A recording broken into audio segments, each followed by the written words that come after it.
Vamos a empezar hoy con el tema, sin duda, del día, que ayer lo adelantaba El Mundo, que es la paguita, ¿no? Esa paguita de 1.015 euros al mes por familia, que parece ser que se la quiere dar el gobierno de Pedro Sánchez, este gobierno socialcomunista, a 1 millón de personas. Me gustaría conocer la valoración de Juan Ramón Rayo, economista liberal. ¿Qué te parece que no se incentive el emprendimiento, que no se incentive a los autónomos, a los jóvenes empresarios, a las pymes, y en cambio sí se quiera crear una especie de red clientelar, ¿no? Como se ha interpretado en algún medio de comunicación?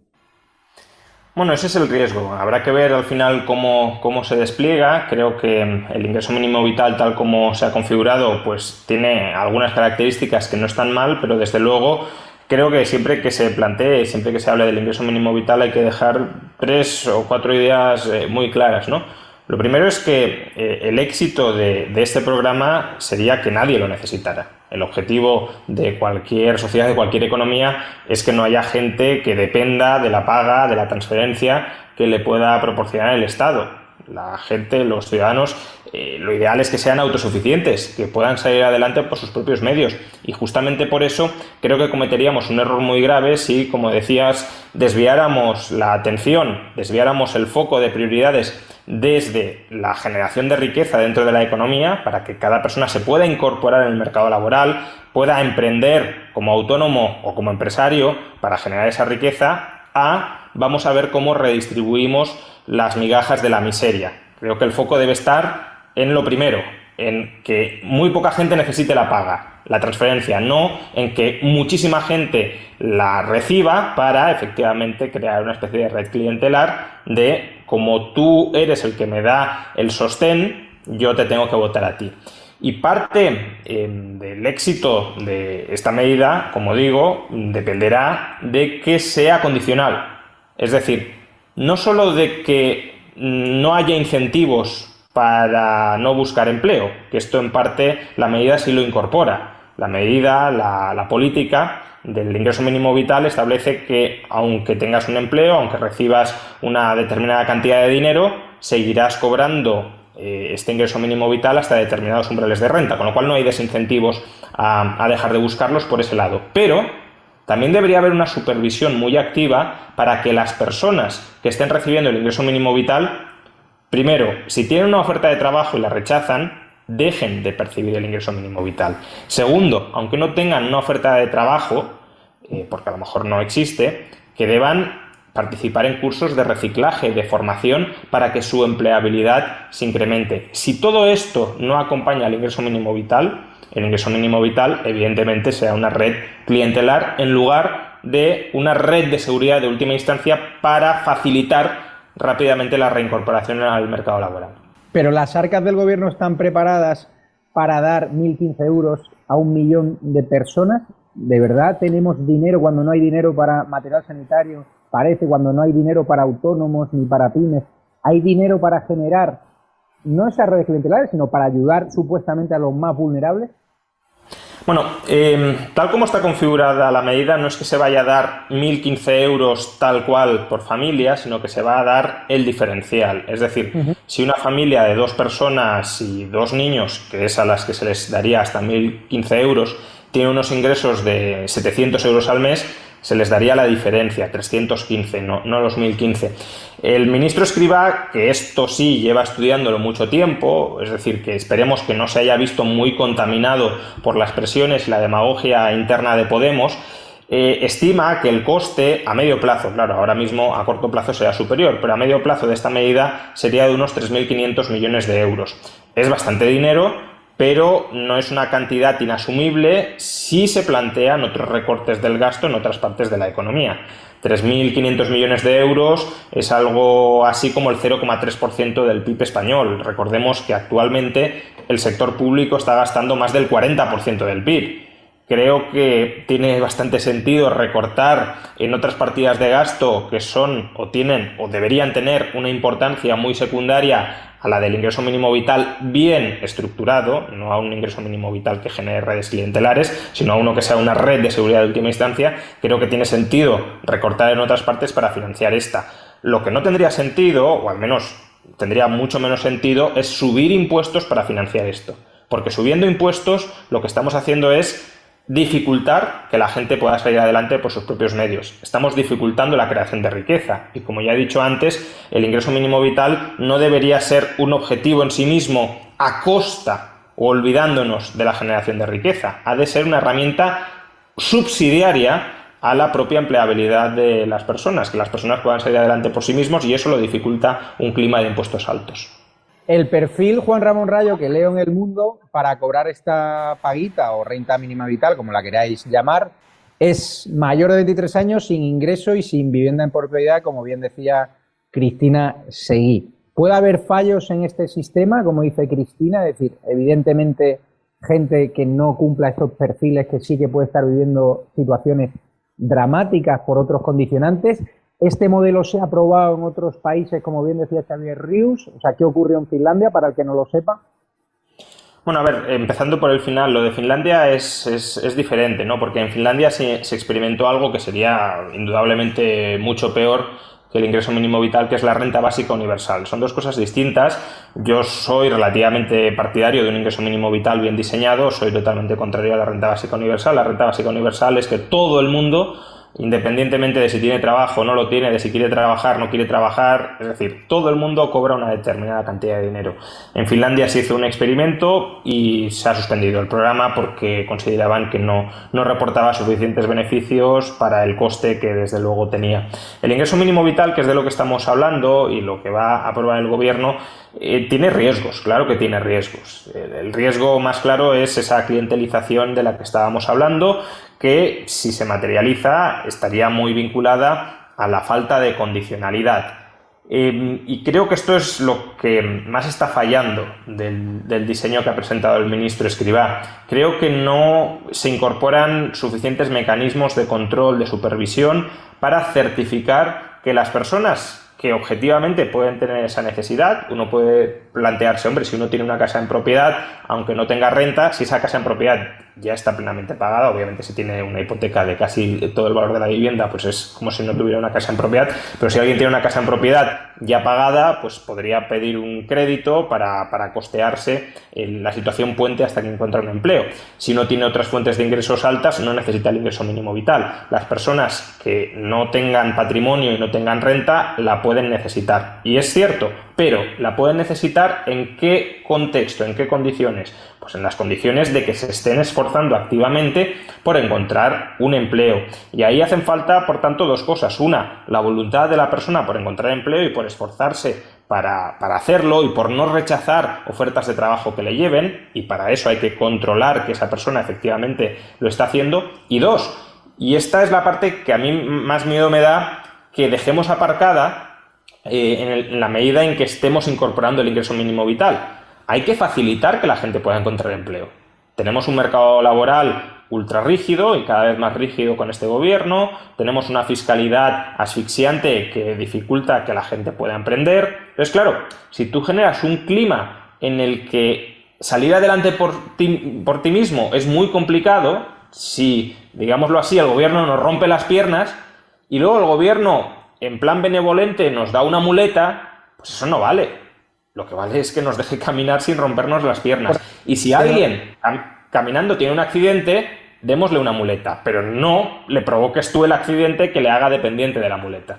Te doy un ejemplo que yo creo que evidencia lo que usted está diciendo, que es burocracia y excesiva rigidez. Son los obstáculos que dejan fuera de las líneas ICO a un 27% de las pymes. Estamos viendo cómo los que quieren generar empleo están teniendo muchísimos problemas, incluso para dar de alta un contrato por obra y trabajo, un contrato indefinido de una empresa de reciente constitución. Estamos viendo cómo es imposible en determinadas comunidades autónomas como Madrid. Es decir, hay excesiva burocracia, ¿no, Juan Ramón? Sí, burocracia y regulaciones que contingentan, que limitan el comportamiento posterior de las empresas. No es solo que se dificulte que las empresas arranquen, sino que se dificulta vía impuestos y regulaciones, entre ellas laborales, no solo laborales, pero también laborales, que las empresas subsistan, que las empresas salgan adelante. En el caso de las líneas de financiación, yo creo que encontramos aquí un ejemplo muy claro de cómo el intervencionismo estatal muchas veces termina fracasando y termina fallando más que ayudando. Yo desde el principio fui muy escéptico con las líneas ICO, con estas líneas de avales estatales, para ayudar a las empresas a que obtengan financiación. Fui muy escéptico porque al final, si no hay una adecuada supervisión de esas líneas ICO, el contribuyente puede terminar pagando préstamos ruinosos, ya no digamos préstamos a amiguetes de los políticos, sino incluso préstamos de buena fe, pero no adecuadamente examinados, que terminen quebrando, y eso es una pérdida para el contribuyente. Entonces, si no hay supervisión, riesgo muy alto, pero si hay mucha supervisión por parte del ICO, nos encontramos con el problema actual, que se burocratiza tanto que el dinero no llega. El ICO no tiene experiencia para prestar masivamente, por tanto era obvio que no lo iba a hacer bien, o se iba a quedar corto o se iba a pasar. ¿Quiénes sí lo pueden hacer bien? Los bancos. Ahora, los bancos no quieren asumir mucho riesgo ahora mismo, porque claro, si una empresa está suspendida de actividad y no sabe cuándo va a reanudar sus actividades, el banco sea reacio de darle un crédito. ¿Cómo podemos potenciar, intensificar que las empresas sí puedan acceder a financiación bancaria asumiendo el banco los riesgos?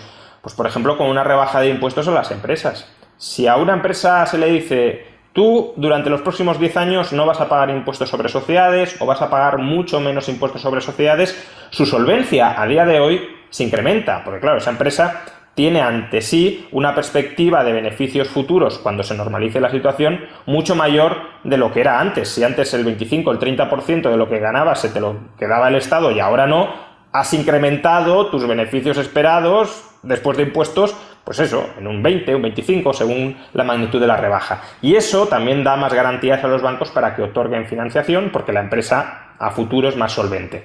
No se ha hecho nada de esto. A las empresas se las sigue asfixiando tanto como antes, como muchos han retrasado algo el pago de impuestos, pero no se ha eximido del pago de sus impuestos.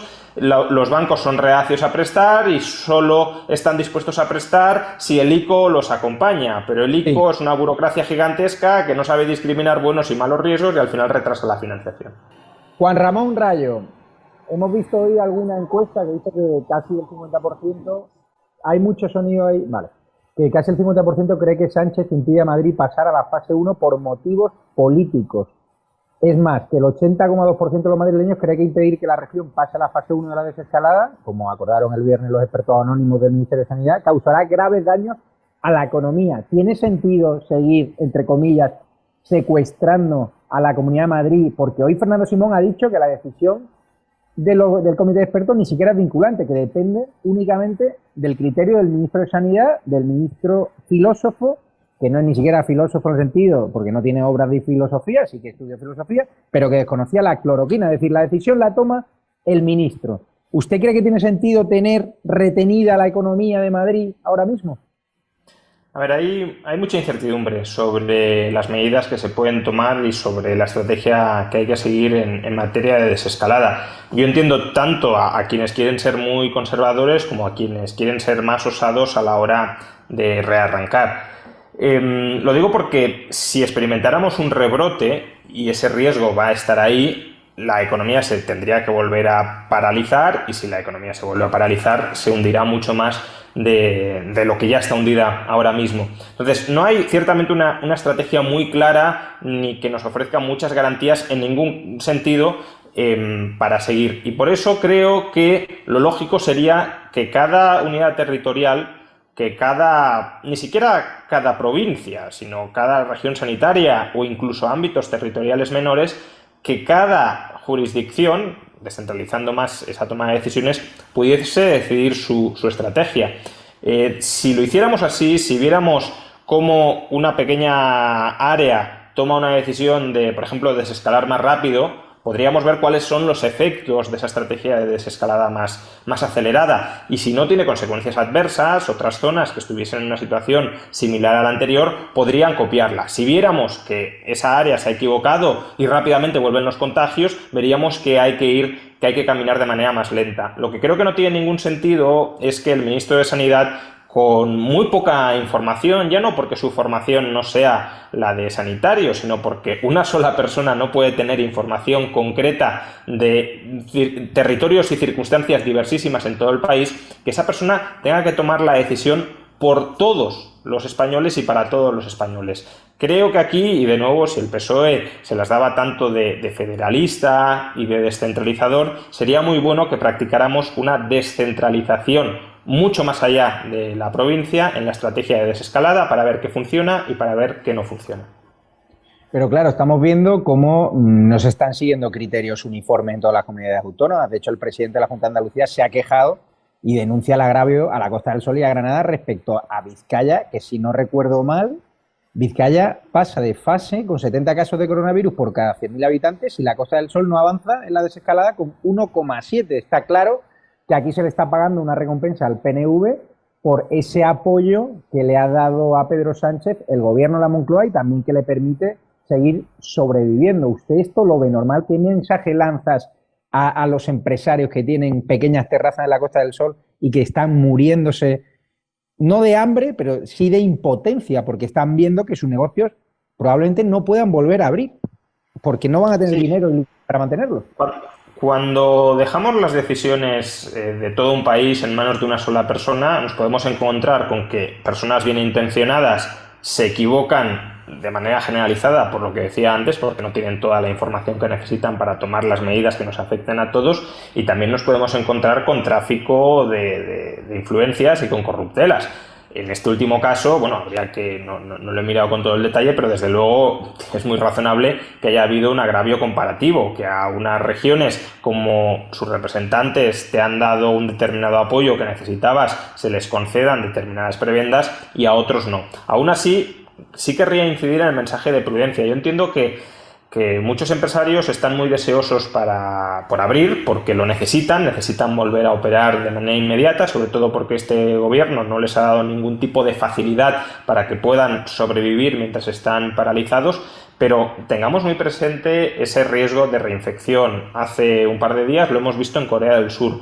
Corea del Sur reabrió bares y terrazas cuando tenía apenas 6 contagios nuevos al día en una población que supera la española. No hay ninguna región española que tenga no 6 por millón de habitantes, sino 6 contagios al día. Y sin embargo, al reabrir en Corea del Sur hemos visto que han tenido que volver a cerrar porque una sola persona ha provocado más de 3.000 potenciales contagios. Ese es un riesgo al que nos vamos a enfrentar también aquí, muy probablemente y por desgracia. Y por tanto, de nuevo, entiendo a ambas partes, entiendo a quienes quieren ser muy conservadores y decir no podemos desconfinar ya, aún a costa de que la economía siga sufriendo, y también entiendo a quienes dicen vamos a intentar desconfinar ya, vamos al menos a probarlo para ver si funciona o no funciona. Pero esa es una decisión que, repito, no habría que tomarla para todo el país de manera uniforme, ni siquiera para zonas tan sumamente amplias como las que está definiendo el Ministerio de Sanidad. Habría que descentralizar mucho más y que sean los responsables de esas zonas descentralizadas, no el Ministro de Sanidad, quienes decidan si abren más rápido o si se mantienen cerrados más tiempo. Pero es que el caso, por ejemplo, de Granada, que es que tiene una superficie de 12.500 metros cuadrados, casi 6 veces más grande que Vizcaya, una población menor, 914.000 frente a los 1.149.000 de Vizcaya, presenta 3 veces menos casos positivos y fallecidos que la provincia vasca. O sea, es que esto yo he hablado con amigos míos que tienen terrazas y casas en Granada y no hay quien lo entienda. Pero bueno, voy a abrir otro tema y ya te despido, Juan Ramón, simplemente para conocer tu valoración y te esperamos la semana que viene. Hoy han aparecido sondeos muy importantes del diario ABC, de GAT3, donde hablan de que el Partido Popular está ya cerca de Pedro Sánchez. ¿Cuánto va a jugar la economía en esos sondeos, en esas previsibles elecciones que, imagínese, tengan que ver o se celebren dentro de un año aquí en España? ¿Usted cree que la economía va a ser un factor muy importante o va a primar más la ideología? A ver, la ideología siempre es un factor que unifica especialmente a los incondicionales. Sin embargo, en España nunca las elecciones las deciden los incondicionales, sino una mayoría relativamente silenciosa que va oscilando entre unos partidos y otros en función de muchas circunstancias, pero la economía suele jugar, sobre todo si estamos hablando de hundimiento económico, como el que vivíamos en 2011 o como el que vamos a vivir en 2020 y 2021, y en ese sentido, aquel partido que consiga ilusionar a los ciudadanos y que consiga transmitirles una alternativa creíble, no humo, porque humo lo van a intentar transmitir mucho, pero una alternativa creíble de esperanza, un horizonte de salir adelante, ese partido tendrá muchas opciones, obviamente, de acaparar mucho de esos votos. Pero para eso hay que empezar a trabajar desde ya mismo y no sé hasta qué punto algún partido político lo está haciendo. Me da la impresión de que el Partido Popular, por ejemplo, está esperando más a recoger los frutos que caigan del árbol que a ofrecer una alternativa realmente económica viable a los españoles, porque para ofrecérsela no basta con grandes titulares de yo quiero bajar impuestos o yo quiero cambiar esta parte de la regulación. Lo que falta es presentar un plan económico donde estén cuadradas las cuentas, donde tu propuesta de bajada de impuestos, que es muy necesaria, esté acompañada de una propuesta específica de recorte de gasto. Y si no tienes ese plan económico, no podrás ofrecer alternativas creíbles y a lo mejor, sin ofrecerlas, ganas las elecciones. Pero, desde luego, no será demasiado persuasivo para muchas gentes que quieran que les vendan no solo humo, sino un plan de esperanza verosímil. Usted siempre ha defendido que el programa económico de Vox, si no recuerdo mal, está más avanzado que el que está presentando el Partido Popular, ¿no? Más interesante para determinado tipo de votante liberal, ¿no? El programa económico, del no económico es distinto, ¿no? Pero el programa económico de Vox en las primeras elecciones, porque en las segundas no terminaron de presentar nada muy concreto, lo escondieron como poco. Es verdad que su responsable económico, Rubén Manso, que es una persona muy bien preparada y vamos, yo creo que lo mejor que tiene el partido, desde luego en el ámbito económico, sin duda, dijo que el programa económico de las primeras elecciones seguía vigente, pero ya digo, no lo presentaron, lo escondieron un poco. El de las primeras elecciones estaba muy bien hilado, muy bien trabajado y era un programa que, hombre, podía tener críticas, podía tener aspectos mejorables, pero a mucha distancia de cualquier otra cosa que hubiesen planteado cualquier otro partido político, incluso al nivel de coherencia interna, porque, bueno, uno puede decir, bueno, a mí el programa de Vox lo que plantean no me gusta, pero aunque no te guste, tendrías que reconocer que era un programa coherente y factible en gran medida de implementar, cosa que el resto de partidos políticos no hacen, no presentan ninguna memoria económica, simplemente se dedican a lanzar grandes consignas propagandísticas y luego esas consignas no encajan, no cuadran, te gusten o no, pero no encajan entre sí. En el caso de Vox, insisto, en las primeras elecciones la parte económica sí, las segundas ya no tanto. Las segundas lo escondieron probablemente por el viraje social populista al que nos tiene acostumbrados últimamente.